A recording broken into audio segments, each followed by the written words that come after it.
Hola a todos. Bueno, vamos a estar en este módulo 5, procesos asistenciales seguros, y hoy vamos a trabajar en atención a urgencias a la población pediátrica. Mi nombre es Doris Amparo Parada Rico, soy enfermera y trabajo en el área materno-perinatal con apoyo a toda la población pediátrica. En este módulo tenemos entonces como objetivo general fortalecer el conocimiento técnico en la atención de urgencias a la población pediátrica y las habilidades para la aplicación de prácticas seguras. Entonces, todo el equipo de salud, a través, digamos, de la capacitación y aplicación de todos los paquetes instruccionales que se han planteado del Ministerio de Salud, podríamos llegar a disminuir la presencia de riesgos en la atención de salud y la presencia de errores. Como objetivos específicos, entonces, en este módulo tendremos identificar los errores o faltas comunes e impactantes a esta población, identificar los factores contributivos más comunes y de mayor impacto que favorecen a su vez esta presencia de errores o fallas, identificar las barreras y defensas de seguridad más eficaces, o sea, esas prácticas seguras que podemos fomentar en los servicios diversos. Identificar mecanismos de monitoreo y medición, ¿cierto? Recomendados para que esas prácticas seguras puedan ser fomentadas y a su vez, como último objetivo específico, presentar experiencias exitosas como una guía en la aplicación de prácticas seguras. Vamos a repasar un poco esos conceptos que ya se han visto desde el módulo 1. Acá traigo como a modo de un recordar fallas activas o acciones inseguras. Entonces, recordemos, son todas aquellas acciones u omisiones que tienen el potencial de generar daño o un evento adverso. Algo que se hace mal o algo que no se hace y que debía hacerse en el cuidado del paciente. Fallas latentes, que son acciones u omisiones que se dan durante el proceso de atención de salud, pero que hacen referencia al contexto del personal administrativo.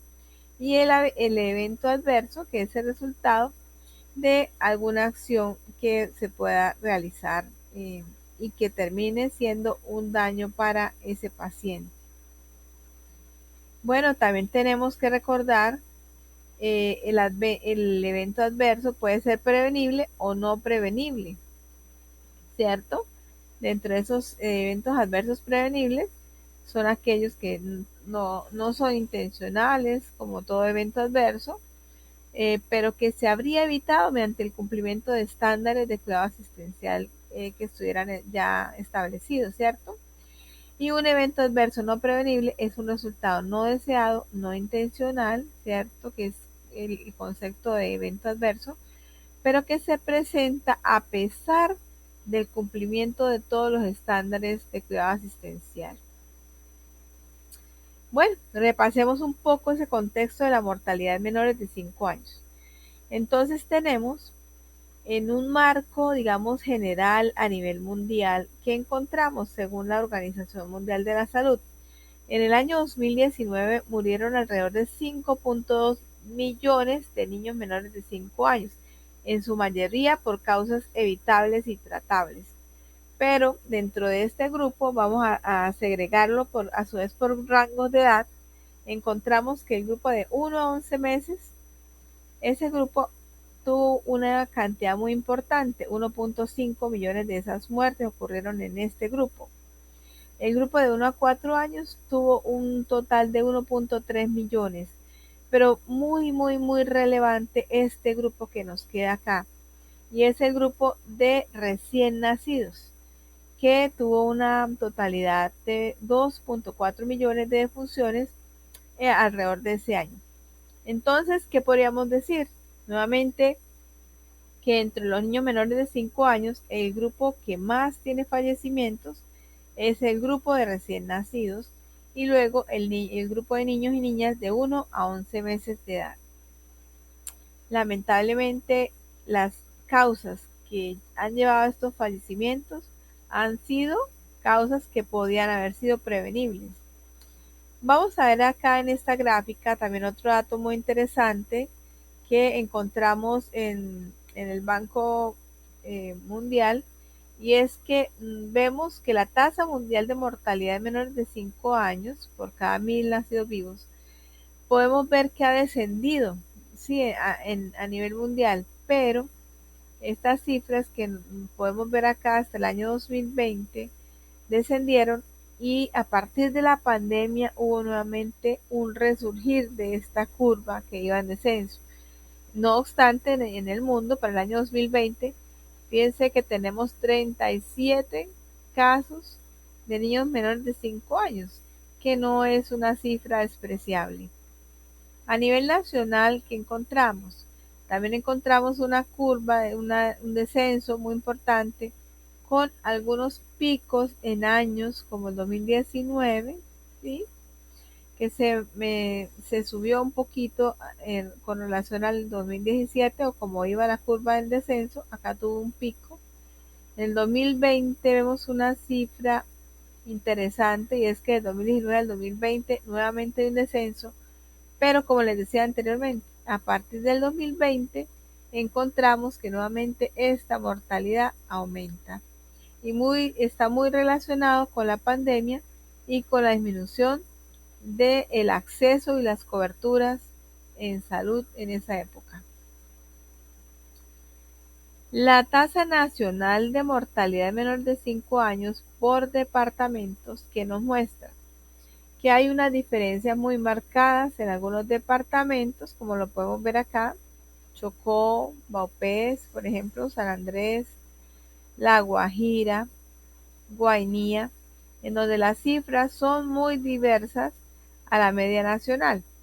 En Norte de Santander tenemos una tasa de mortalidad de 14.1. Estas tasas son con relación a cada 1000 nacidos vivos. ¿Cuáles son entonces esas fallas más comunes en la atención pediátrica que podrían analizarse en los servicios, que podrían plantearse a partir de ellos indicadores de mejora o prácticas seguras, vamos a llamarlas así? Entonces, uno de los primeros errores o fallas es el error en la definición del plan de manejo o clasificación en triaje. Un niño con una deshidratación avanzada, severa, con algunos signos y síntomas que nos dicen que ese niño ya va a entrar en un shock hipovolémico, por ejemplo, puede ser mal clasificado en el triage, y podemos llevarlo a un tratamiento inadecuado de acuerdo a ese diagnóstico que se hace en el triage. Otra falla es la no verificación de órdenes médicas. No se hace una verificación ni se repasa de acuerdo a lo que encontremos en la historia clínica. Entonces puede ocurrirse un error. Por ejemplo, no se verifica la cantidad de pronto del medicamento de acuerdo a lo que el médico haya escrito, haya prescrito. Otro, omisión por parte de padres o cuidadores a las instrucciones de manejo dadas para la casa, ¿cierto? Sobre todo es muy relevante las indicaciones que se dan con respecto a inhaladores, y la omisión por parte de los padres o cuidadores a estas instrucciones. Es también una falla muy importante en la educación que se da a estos cuidadores. Otra falla es el error en la conversión de la dosis ordenada, especialmente cuando las dosis son en microgramos o tenemos que hacer diluciones, por ejemplo, como en el caso de una prueba de sensibilidad, una insulina, en la que se pueden cometer errores graves que pueden llevar al paciente incluso a la muerte.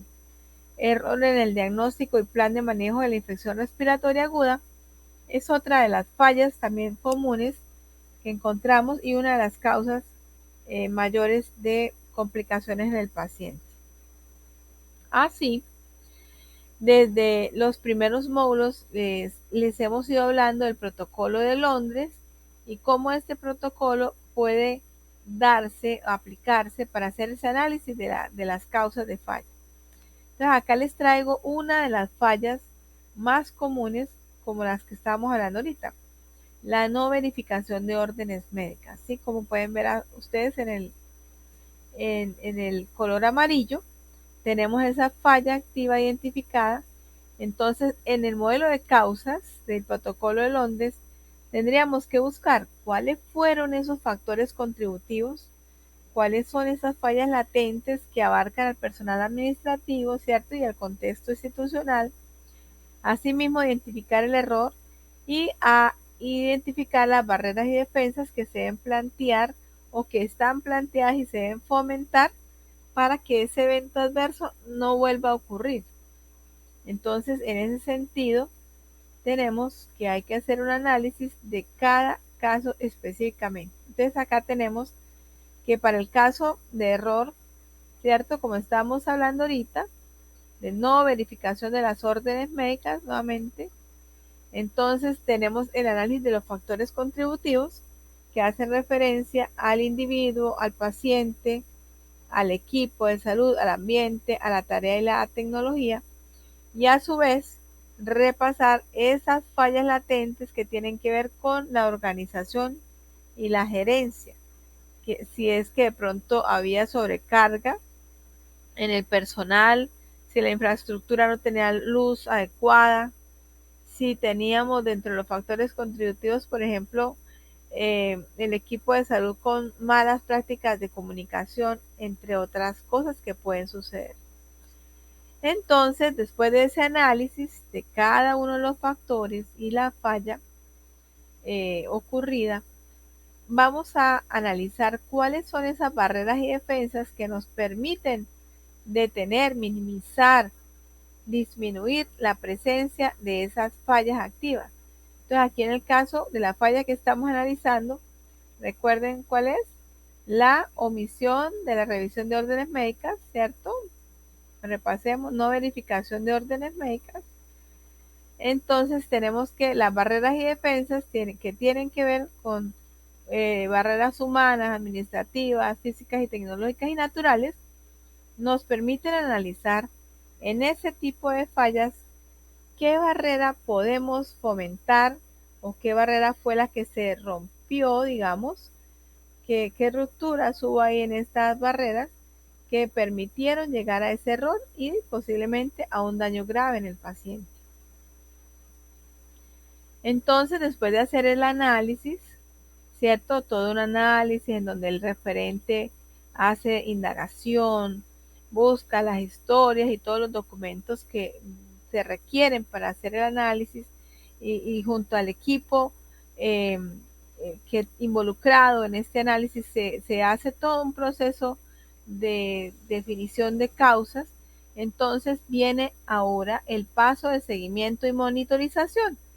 Dentro de ese paso de seguimiento y monitorización hay que tener en cuenta que se debe hacer tecnovigilancia, farmacovigilancia y hemovigilancia para poder plantear unos indicadores muy claves que tienen que ver en este caso con la falla que estamos haciéndole seguimiento, ¿cierto? Que están relacionadas con la verificación de órdenes médicas. Así los indicadores pueden sacarse y establecerse como estos, ¿cierto? Que vemos acá. Entonces, dentro de esos indicadores hay que hacer una medición y verificar que en el servicio o en la institución donde estemos, si hayan aumentado, se han disminuido. Entonces, todo esto nos va a ayudar a ¿qué? A tener una línea de base y a evaluarnos permanentemente para una mejora continua. Vamos a repasar todo lo que hemos visto a través de un caso. Entonces, este es el caso que está planteado en el paquete instruccional de atención de urgencias a la población pediátrica. Acá nos cuentan de un paciente de 7 años, ingresa con su mamá por un cuadro de 3 días de evolución de malestar general, dolor abdominal, fiebre, vómito. Posterior, dice la mamá, a la ingesta de piña. Lo valoran. La mamá dice que le dio una tableta diaria de buscapina, pero que finalmente va a consulta porque el vómito no se le ha detenido. Se le hace al paciente un examen físico, se le toman signos vitales, se solicitan paraclínicos y llama la atención que desde un inicio hay leucocitosis, PCR y velocidad aumentadas. Un parcial de orina turbio, pero lamentablemente ese parcial de orina está contaminado, se decide ingresar a observación, solicitar valoración por cirugía pediátrica. Vamos a ver qué pasa. Al día siguiente, en la entrega de turno, se registra que la valoración del especialista aún está pendiente por la incapacidad del cirujano, por lo cual se remite a otra institución con diagnóstico posible de apendicitis. Es valorado por otro cirujano pediátrico operado 30 horas después de realizar el diagnóstico encontrado y ya en este caso cuando lo operan encuentran peritonitis que requiere manejo hospitalario, antibiótico terapia con antibióticos de amplio espectro. Entonces, ante este caso se hace el reporte de evento adverso, ¿cierto? Porque es un paciente que ingresó con una posible apendicitis y termina en una peritonitis con todo ese tratamiento de polifarmacia que seguramente requirió. Entonces el referente hace la búsqueda de todos los elementos, hace la indagación, pregunta a los involucrados. Miren que acá está el médico, por ejemplo, ¿cierto? Está el referente, el médico hace las preguntas, en este caso, acerca de la incapacidad del cirujano pediatra, si había sido notificada, qué había pasado. El coordinador del servicio es involucrado en la investigación, entonces ya va el médico, el coordinador, el referente es el que está haciendo la investigación. Entonces, acá están ya dando cuenta de que el trámite, por ejemplo, en este caso fue muy demorado, ¿sí? Hasta el día siguiente y el niño termina siendo operado 30 horas después. Entonces, vienen las preguntas para poder llevarnos a la falla activa que ocurrió, a los factores contributivos, al análisis de la falla latente y finalmente al diseño o al recordar esas barreras que nos impiden llegar hasta esa falla. Entonces, teniendo en cuenta el presente caso, para todos ustedes también, ¿cuál considera que puede ser la principal barrera que pudo haberse establecido para haber evitado este evento adverso? ¿Cuál sería un factor contributivo de tipo organización y gerencia? ¿Qué personaje considera fundamental para completar la investigación de este evento adverso? ¿Y cuál es la principal falla activa relacionada con el evento adverso? Vamos a ver entonces dentro de este caso cuáles serían entonces las respuestas. Entonces, recuerdan la primera pregunta, hace referencia a la barrera principal. Entonces, acá la respuesta es mantener una notificación permanente de la capacidad instalada para coordinar el sistema de referencia y poder remitir oportunamente los pacientes. La segunda pregunta hacía referencia a cuál era ese factor contributivo de tipo organización y gerencia que había sido el más implicado ahí en este caso. Entonces, el factor contributivo fue la organización y la gerencia. El factor contributivo era haber definido las conductas ante la eventualidad de los servicios, lo que no se hizo. Entonces, recuerden que los factores contributivos tienen que ver con los individuos, con el paciente, con la tecnología, ¿cierto? Con la institución. Entonces, en este caso, tiene que ver con no haber definido las conductas ante las eventualidades de los servicios. Tiene que ver con la parte administrativa. ¿A quién se debería haber incluido en el análisis del caso? En este análisis al subgerente científico, pues él es el responsable de la coordinación de los servicios habilitados, ¿cierto? Es importante también tener en cuenta que en un caso no siempre están los mismos participantes. Puede invitarse a otra persona de acuerdo a la implicación que tenga en cada caso. Y la cuarta pregunta. ¿Recuerdan cuál era la cuarta pregunta? Según lo narrado, ¿cuál era la principal falla activa relacionada con este evento adverso? Entonces aquí está.